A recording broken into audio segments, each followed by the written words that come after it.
podcast is almost on its holidays after the longest rugby season of them all. But before we packed our bags, we wanted to sign off with one last show looking ahead to next summer's Lions tour.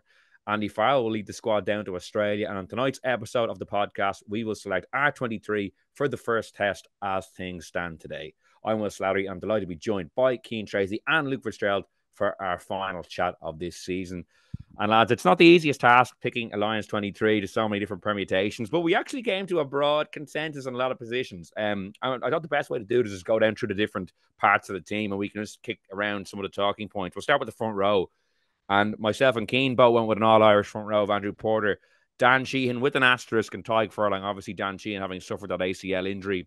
It remains to be seen in the next season, you know, what his fitness is like, when he might come back, and you know, that sort of thing. And then Luke went with Jamie George at hooker and the two Irish props. Luke, I'll go to you first then. Like, why did you go with Jamie George over Dan Sheehan? Obviously, we don't know his fitness, as I said, but you obviously went with the England captain for now.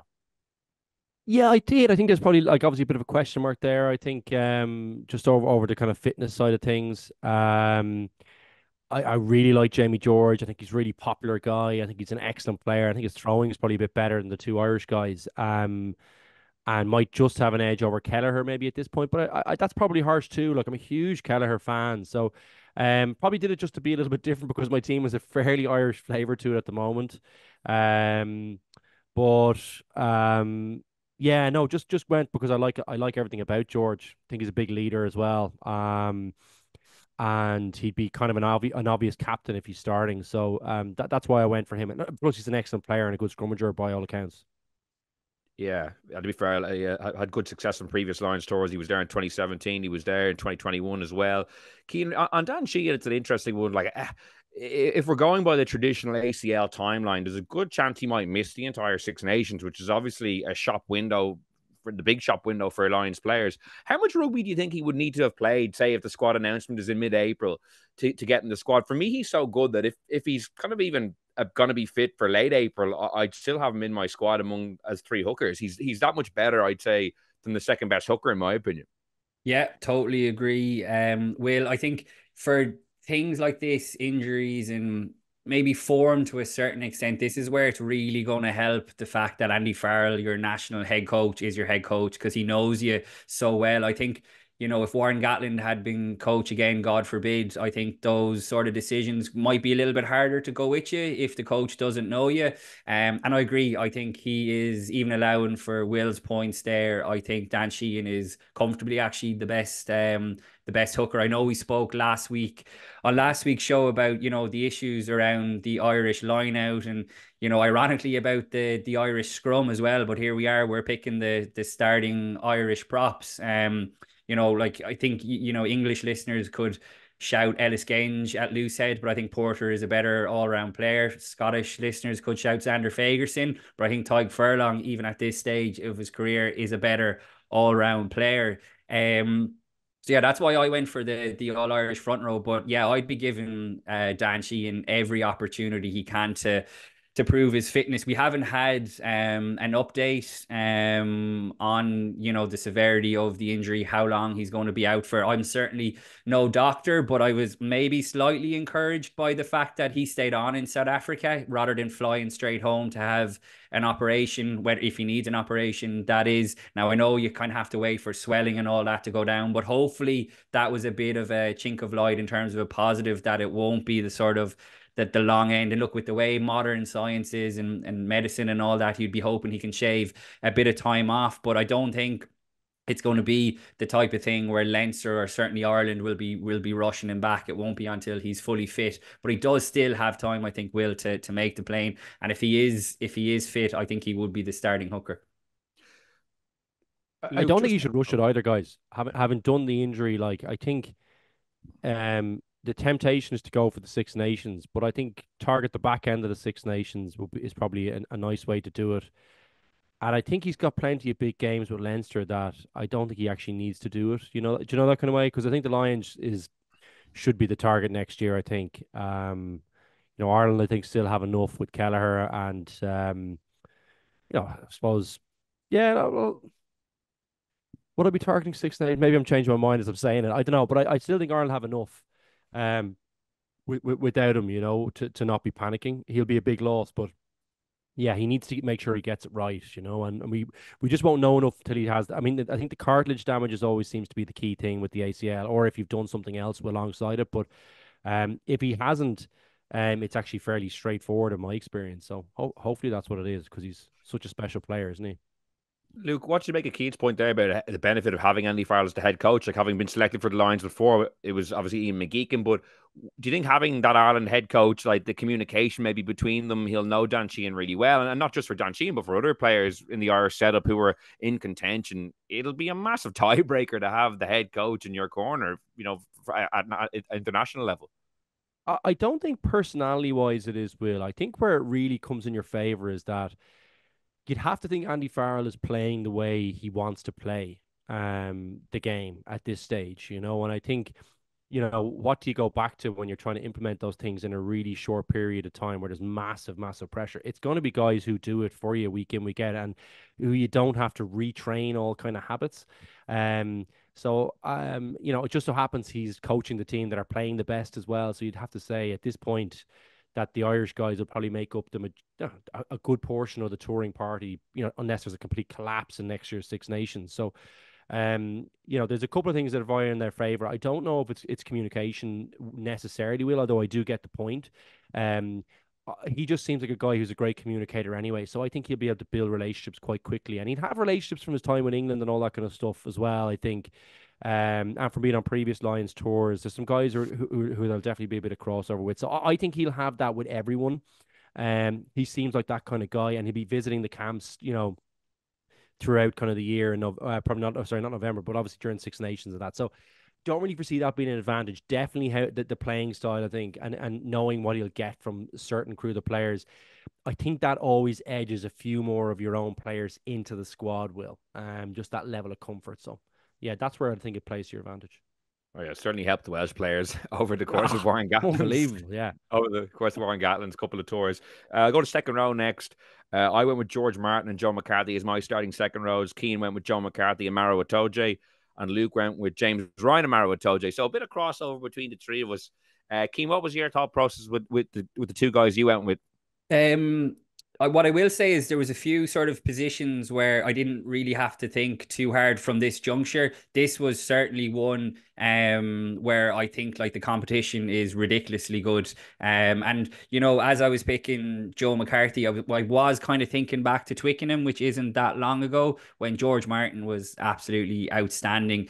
So I wouldn't have any issue if we're going into, I know on last week's show we were speaking about the left wing bunker selection meeting. If we were going into that, Will, and you were pushing George Martin, I wouldn't have a huge issue, because I think he looks like a guy who's going to be the cornerstone of that English pack, which is certainly on the rise from what we've seen over the last few months. But yeah, I just think Joe McCarthy, I think he needed a big game in that second test against South Africa, and I thought he was absolutely outstanding. One of the best Irish players on show in what was a brilliant team performance. I think he hasn't hit anywhere near his peak just yet. I still think he needs to tidy up a few of the disciplinary issues, giving away silly penalties here and there, but he plays the game on the edge, and I think he's just a phenomenal talent. And I went for Maro Itoje, who I think has been really good for England, again, in the Six Nations, and he was really good in the two tests to the All Blacks over the summer. Now, I know they lost to both games, but he's still a phenomenal athlete, like an absolutely incredible athlete. Will help run a really, I think, tight line out. So that was the reason I went for him. He's been on Lions tours before. He knows what it's all about. I'd say the good guy in around the squad. I think a second row pairing of Itoje and Joe McCarthy has a lot of bite to it. I'd love to see the two of them playing together. If they're the starting second rows, the Lions will give away 20 penalties in every match. Like Maro Itoje is a penalty machine, and those two tests you referred to against the All Blacks, I thought he played well, but he gave away a load of penalties, and he just doesn't seem to be able to, in the last couple of years when England and Saracens kind of went downhill a bit since then, he just doesn't seem to be able to get back on the right side of the referee. That's why I didn't have him on my starting team, because he's obviously an unreal player and could probably still tour for sure. But for me, he just gives away way too many penalties. And Joe McCarthy has a little bit of that in his game at the moment that I think can be ironed out. But Maro Itoje is 30, I think, now, or he will be later this year. He should be in the prime of his career, and that should be well ironed out. But for me, it still hasn't been there. Luke, do you want to come in on that? I see you're getting the last say, Will. Smart maneuvering. That's the advantage of being the compare, I suppose. I think look, I think Ryan's the best of the lot. I think you see when he's fit and well, and gets a few games under the belt, you see the impact he has for Leinster. And I think you see it for I think you see it for Ireland. I think that was the difference. I think he was the difference last week. I thought in a very physical Irish performance, I thought he was the key guy. I thought he was a little bit lucky, to be honest with you. I thought Doris and himself were a little bit lucky with that collision. Doris obviously comes out with the yellow, but I think Ryan was a little bit lucky too. And he does play on the edge for me as well. But I think he's slightly better than McCarthy, which is saying a lot because I really think he's a brilliant player. But he just edges that for me, and I think they're both better than Martin. Even though he's very good, I agree. I think I'd like to see a little bit more of him. I think Will before like this could be his year where he really solidifies that for me. But at this point in time, I think I've seen more of McCarthy and Ryan. And I'm going with Ryan ahead of McCarthy. And then I just love Itoje. I just think I agree on the penalty count. It can get outrageous at times, but if he controls that with the right coach, and I think Farrell's the right coach, um, I think he gets the physicality and the thinking part of the game. I think he gets those two things right. And then I think he's probably the best athlete of the lot, would be my opinion. I think he's just so destructive in there. Loads of hard work. Himself and Ryan do loads of honest work as well, as is McCarthy. But I just think the two guys might have a slight edge in the line out over McCarthy, if you're asking me. And I think that was another factor that came into it for me. So, really difficult decision. I agree with Cian. Difficult to pick who goes in there. I think either way, I think they're going to have a great pairing going down. But it was Ryan and Itoje for me. Yeah, I agree with Cian as well. That's probably one of the most hotly contested areas now. I know we're 12 months out from the tour, but at this age, there's a lot of guys putting their hand up. The back row, we all had the same number 8 in Caelan Doris. We all went for the same number 6 in Tyke Byrne, and the differentiator was at number 7. Luke and Cian went for Jack Willis, the Toulouse open side, who's had an unbelievable end to the season. He really destroyed the Leinster breakdown, and he was pretty good in Toulouse's run to the top 14 title as well. I went with Ben Earl ahead of him. And Cian, the reason I actually went with that is because of logistics. The top 14 final next year takes place, I think, a week after the Lions' first game against Argentina in the Aviva Stadium. So he'll miss that opening game if Toulouse, which there's a good chance they will be involved in that. And then there's be disruption about travelling down. It doesn't just apply to Jack Willis. It applies to, say, Owen Farrell potentially, or other guys from England or other countries who are based there. I'll be very interested to see if Andy Farrell opts to bring them or not bring them, because that's quite disruptive if you're in the top 14 final and you're not getting your hands on those guys potentially 2 weeks later than some of the other players. Will, I'm giving you a tip of the cap that we're talking about line tours and you're looking into logistics. This is the type of level of analytical detail left wing listening. That's why you are who you are, Will. Don't ever change. I don't know about Luke. I don't want to speak for him, but I'm going for the pound for pound best players here. I'm not thinking about logistics and trying to get them there. Like I know it is, to be like, all jokes aside, it is a very fair point, and I don't think we know yet if Andy Farrell is going to pick the likes of Owen Farrell and Jack Willis. But I just think Jack Willis, again, pound for pound, it's crazy that this guy isn't playing for England. And I know Tom Curry would have been a worthy shout in there, Josh van der Fleer, but Willis is playing in. I think this Toulouse team could go down as one of the great club sides in a few years when you look at the age profile, the guy who's playing scrum half and their captain, and he is a central figure for them. Not too many guys go over there and kind of sort of break into from the outside of France and break into them, but he's just been absolutely sensational, and I think he would complement that back row really nicely. One thing that I was thinking about when I was putting the pack together is because they're going to Australia. And look, Joe Schmidt, I think will have Australia a better team by the time it comes around. But I think there's a lot of different ways you could go with this Lions tour, and I think they'd still be heavy favourites. So I don't think you needed, I don't think you need to pick a pack that you're thinking, you know, if it was the box that you want to be thinking about scrummaging, you want to be thinking about power. I think, you know, you could pick basically whoever you want going down to Australia. I think they'll be heavy favourites. I think Tyke Byrne, whether he's playing in the back row or the second row, is or should be one of the first names on the team sheet. I know he might have ran out a little bit of juice by the end of the season, but that's because he played more minutes than any other Irish player. I think he is a very special player. We've seen that for Munster and Ireland over the last few years. And I think it'll be fascinating to see if he is now maybe going to move to six for Ireland in the Six Nations to allow for, you know, a James Ryan potentially and Joe McCarthy second row partnership, Ian Henderson to come back in there as well. So I don't think it matters where you play him. I think he'll do a job. I think it's worth saying as well, I don't know if it's going to be a spoiler, but I did have Caelan Doris down as my captain in the back row as well. This was something we also touched on last week's show. I wouldn't be surprised if Ireland start pivoting towards Caelan Doris being their captain. We saw him doing it in South Africa for that second test. And I think if he is the Ireland captain by the time the Six Nations rolls around, I think he will be a very strong contender to be the Lions captain, which would be phenomenal. Yeah, Luke, I don't know if you thought much about the captaincy, but it's certainly one of the things that's been mooted, not just by Irish supporters or Irish pundits. I've seen like the Telegraph doing their kind of similar thing to what we're doing now, and Caelan Doris was a kind of a big contender for them as well. Like, do you think he's a possible Lions captain candidate or a likely one? He's a possible, I think. I think it's a huge tour, though. It's massive. As in, it's like the scale of the thing, the interest levels, the pressure that comes with being captain. I just don't know if I'd have him in there as a first time tourist as the captain. I just don't think it's now he's a bit later in his career, so maybe he'd be fine with it. But no, like I'm sticking with my team, and I'm thinking that Jamie George would be my tour captain. Now the big question is whether or not he actually starts in the team, and that's obviously important. But I'd nearly be tempted to go with possibly an Itoje as my captain then if he's not in.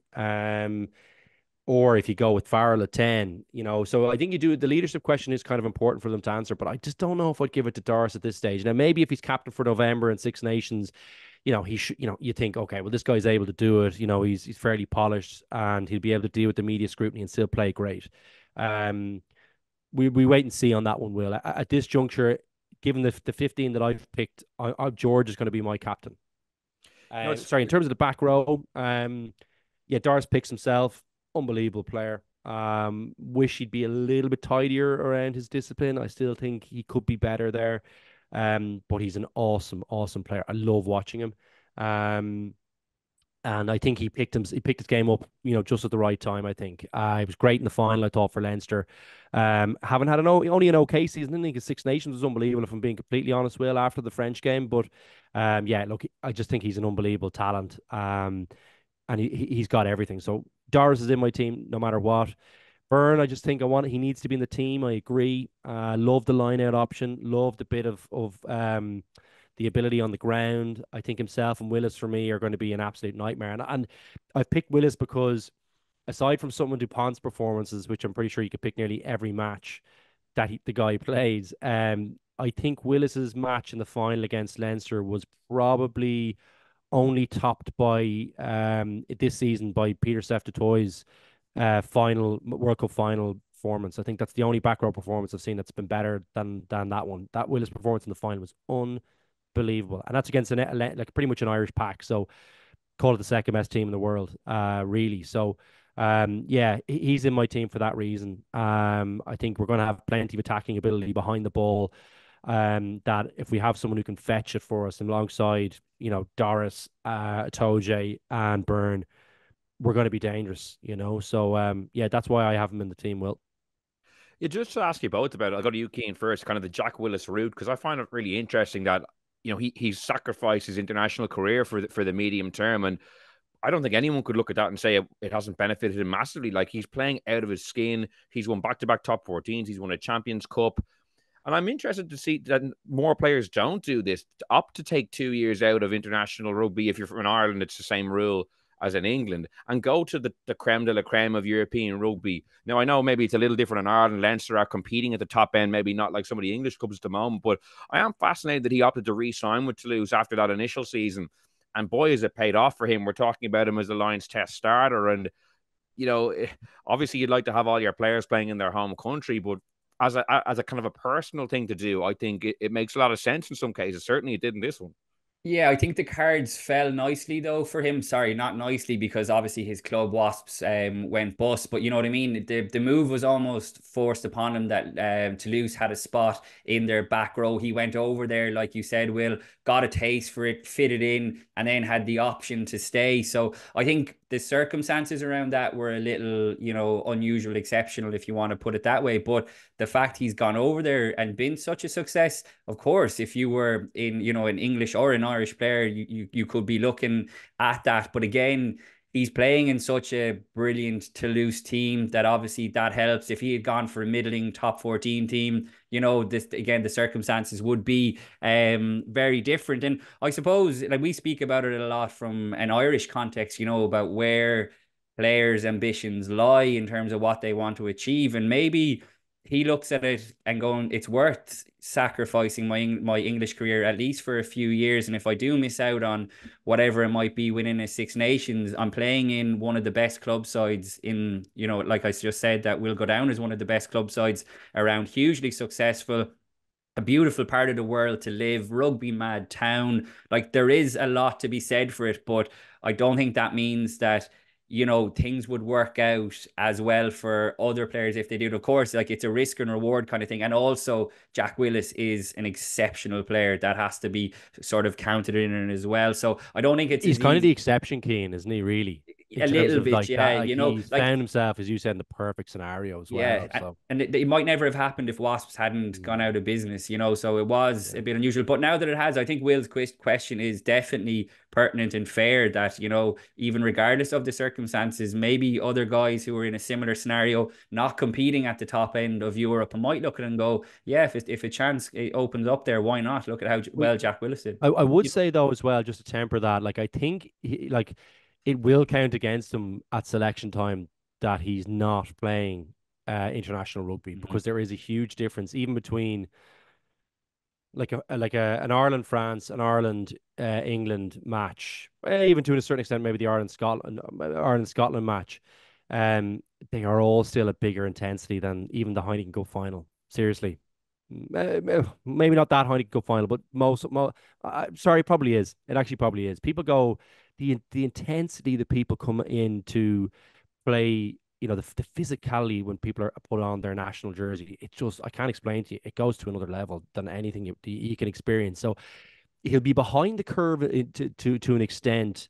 That he won't be exposed to that for another year, and that does put you behind the eight ball. So he does have a hill to like a fairly big hill to climb. I think what turned him was that I think that's pretty much the Irish pack in the final, and you saw what he did to them, But he's going to have to go out and prove it again, and he might be a late selection because they might need to see him, at the latter stages of top 14 in the quarterfinal, semi-final of Heineken Cup for them to go, okay, yeah, he's got it, he's still got it.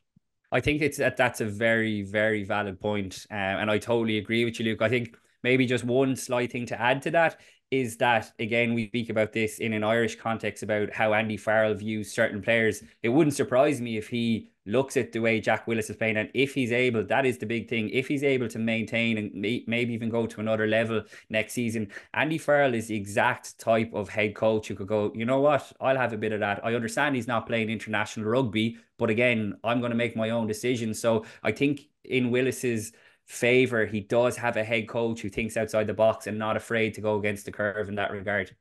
Yeah, and it's always chance for late call-ups. Like Lions tours, injuries happen all the time. We've seen millions of instances of guys coming into test teams even who weren't initially picked in the squad. And just for Jack Willis's overall decision, I suppose it might have been slightly easier in that England looked like they were going into a bit of a transitional phase. It didn't look like they were going to be contending for Grand Slams or Six Nations titles.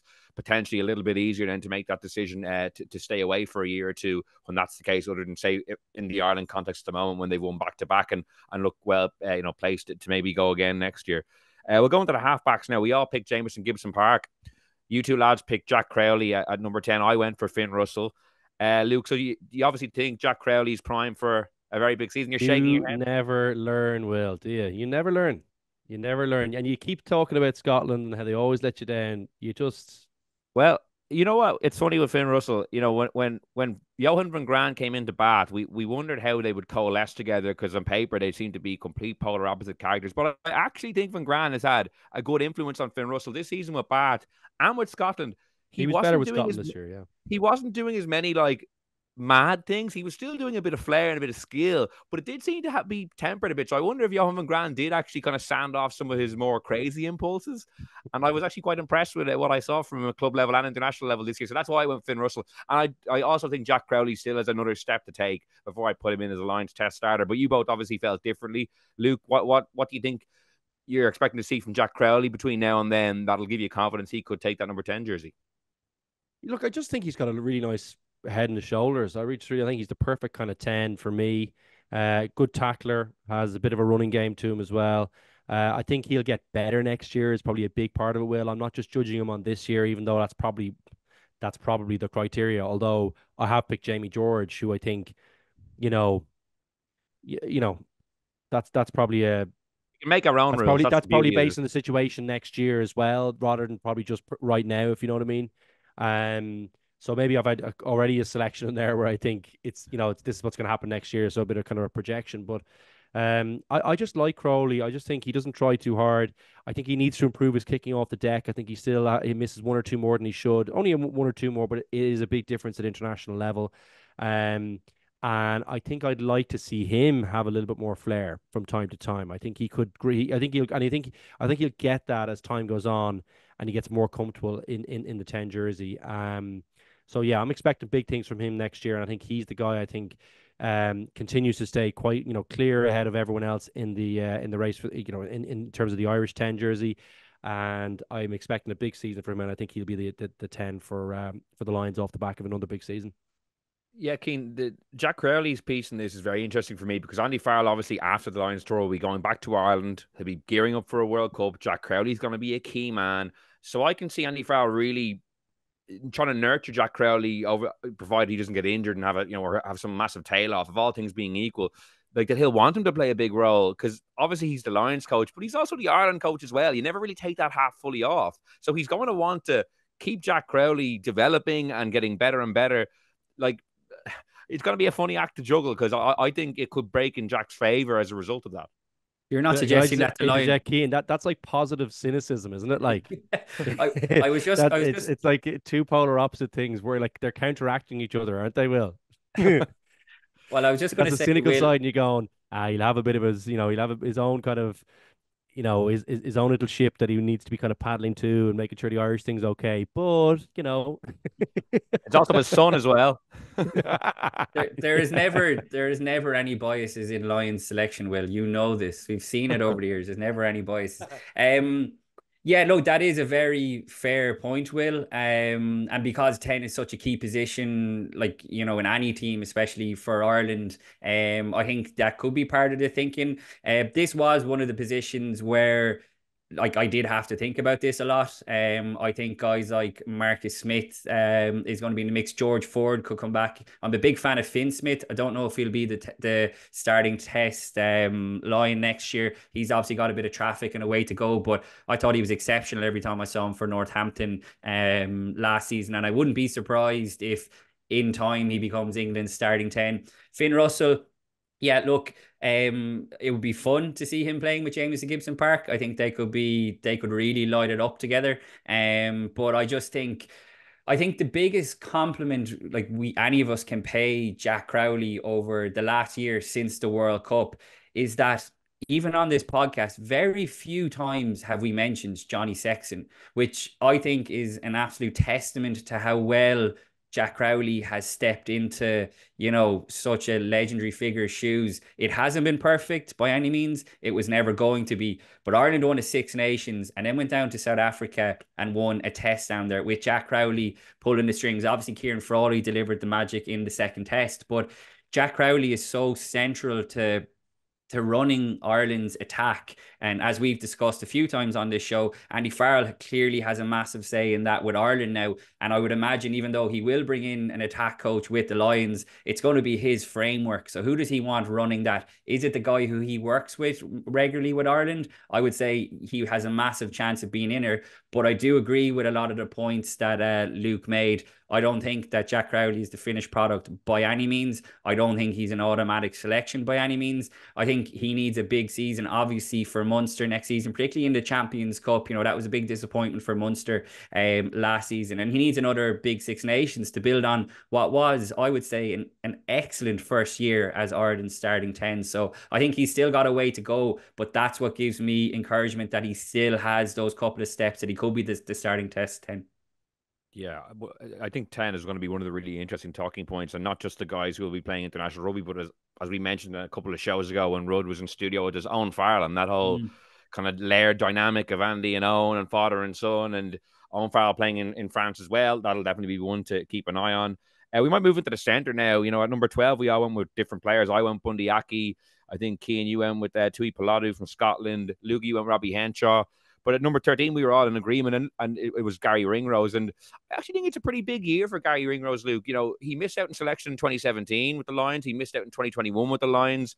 Had a very injury-hit year. You know, missed the Six Nations bar, like a little cameo in the last game. Missed the Champions Cup final with that injury as well. So kind of hasn't really, he's kind of missed out on a lot of big milestones over the last while. And he seems like a guy who should have already played for the Lions. It's funny, and this could potentially be his last chance. If you look at his age, he'll be maybe 33 or 4, I think, when the next tour comes around. So all of a sudden, it becomes a big card for him because he seems like a guy who, as I said, should have already played for the Lions.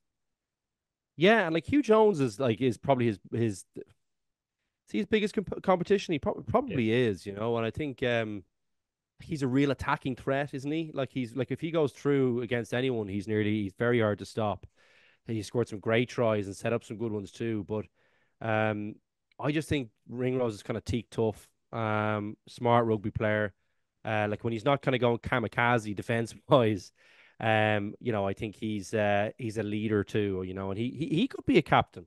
He could be a bolter for that position because. Look, he was straight in for me. I like everything about Garry. He's a guy I'd like to play with. He's a guy I like watching. I agree. He needs a big season. He can kind of go through these periods where I think he can kind of get, you know, injuries, and he's going through one of those periods at the moment. So yeah, I think a good run of games, a good preseason for him. I think the rest and recuperation he got this year might actually really stand to him next year.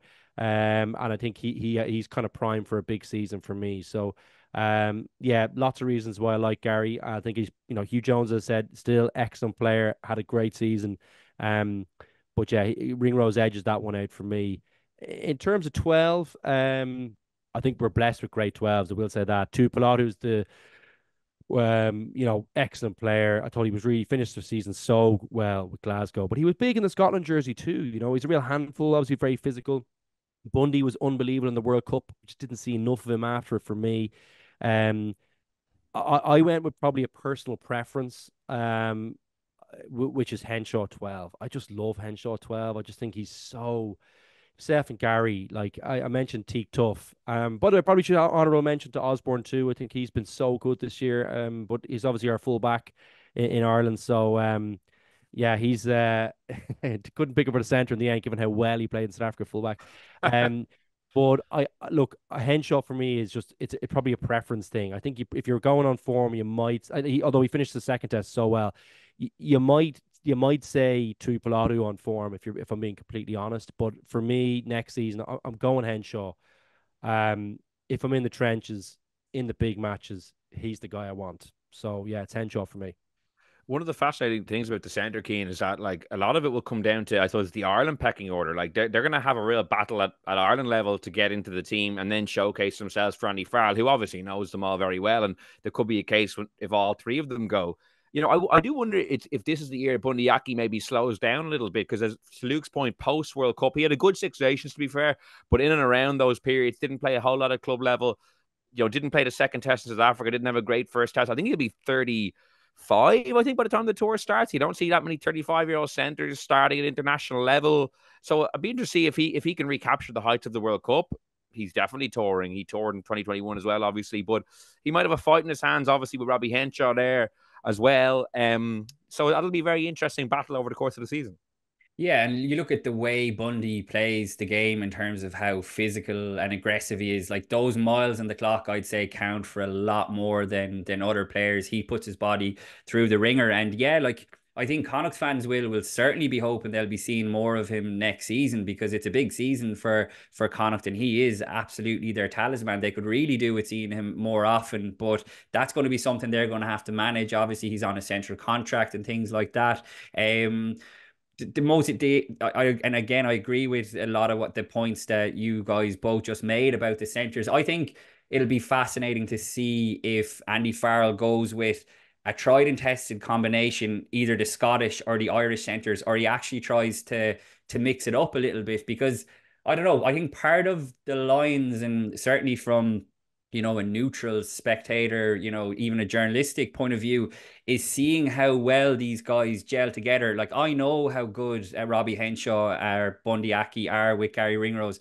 I know how good Tui Pilato and Hugh Jones have been together, but I'd like to see maybe a bit of them mixing up, because look, that's just, I suppose, part of the fun of the Lions for me, is seeing how guys, develop partnerships. They're so used to knocking lumps out of each other. And I think the reason I went for Tui Pilato, I'm a big fan of Robbie Henshaw as well. The centre positions was another one. I didn't think it was in by any means locked in. I don't think anyone would say that they are. But yeah, I agree with what Luke said. I thought he's exceptional for Glasgow, particularly in Thomond Park when they beat Munster in the semi-final. He was just running over lads for fun, but he's also got lovely hands as well when he gets into a gap. And I think himself and Hugh Jones, the fact that they're playing together with Club and Country is a massive help. But yeah, I think it's going to be a big year for Garry Ringrose, and I agree with what Luke said as well.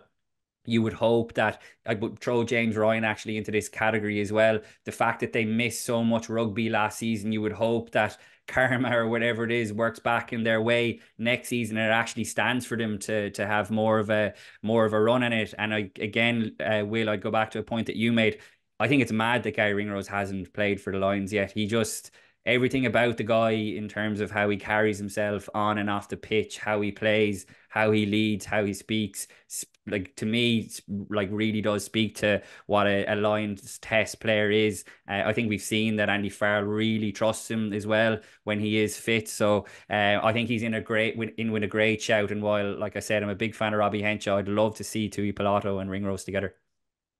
Yeah, and to be fair, like, I agree, Ireland and Scotland, their centres are probably in pole position at this juncture. Ollie Lawrence has been very good for England. Yeah. Henry Slade has gotten back into the England team. He's a very classy operator as well.